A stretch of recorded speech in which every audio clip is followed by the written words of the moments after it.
Ապտակ հասարակությանը, այսպես է որակում իրավապաշտպան Ավետիք Իշխանյանը Լևոն Երանոսյանի պարգևատրումը։ 2016-ի վերջին օրերին նախագահ Սերժ Սարգսյանը ոստիկանության զորքերի հրամանատար գեներալ լեյտենանտ Լևոն Երանոսյանին պարգևատրեց մեդալով հասարակական կարգի գերազանց պահպանման համար։ Հայտնի է, որ մեր երկիրը իրավական եւ ժողովրդավարական պետություն չի, եւ ոստիկանությունը ոչ թե հանրային շահերն է պաշտպանում, այլ պաշտպանում իշխանության շահերը։ Տվյալ դեպքում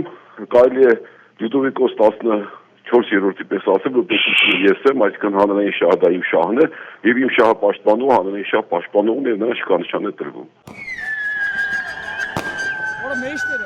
Հասարակական կարգի գերազանց պահպանման համար մեդալով պարգևատրված ոստիկանն անցած տարում աչքի էր ընկել պատգամավոր Զարուհի Փոստանջյանին հայհոյելով եւ պարեկապահակային ծառայության գնդի տարածքը գրաված Սասնա Ծռեր զինված խմբին սատարող Սարի թաղի ցույցն ուժով ցրելու հրաման տալով։ Պատգամավոր Զարուհի Փոստանջյանի կարծիքով գեներալ լեյտենանտ Երանոսյանը մեդալ ստանալու համար ոչ մարդկային, ոչ էլ մասնագիտական արժանինքներ չունի։ Շատ դժվար է բնութագրել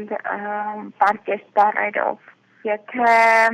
տղամարդ լինեի, հավանաբար պարգևատրողին պետք է հայոյեի հրապարակավ, եկեք դիտարկենք, թե ով է պարգևատրում եւ ում է պարգևատրում։ Պարգևատրողը այն անձն է, ով փորձում է փակի տակ դնել մեր հայրենիքի նկատմամբ սերը, իսկ պարգևատրվողներ ուղղակի գործիք է։ Հայաստանի Հելսինկյան կոմիտեի նախագահ Ավետիք Իշխանյանի համոզմամբ, եթե հանրային կարծիքն ավելի ազդեցիկ լիներ, իշխանությունը չէր պարգևատրի հուլիսյան իրադարձությունների ժամանակ ոստիկանության գործողությունները ղեկավարած եւ հանրության քննադատությանն արժանացած ոստիկանին։ Իշխանյանը նաեւ հիշում է, երբ Սարի թաղում բազմաթիվ քաղաքացիներ բերման ենթարկվեցին ու վնասվածքներ ստացան, Երանոսյանն անժամկետ արձակուրդ ուղարկվեց։ Հիմնականում իշխանությունը առաջնորդվում է իրեն հավատարիմ լինելու եւ իր կողմնակիցներ լինելու հարցով եւ ըստ դրան է շարժվում ցանկացած քայլ անելուց։ Եթե անժամկետ արձակուրդին ուղարկեց Երանոսյանին, դա նշանակում է հասարակական կարծիքը որոշ ժամանակով գործեց։ Հետո ամեն ինչ մոռացավ եւ ամեն ինչ եկավ իր տեղը։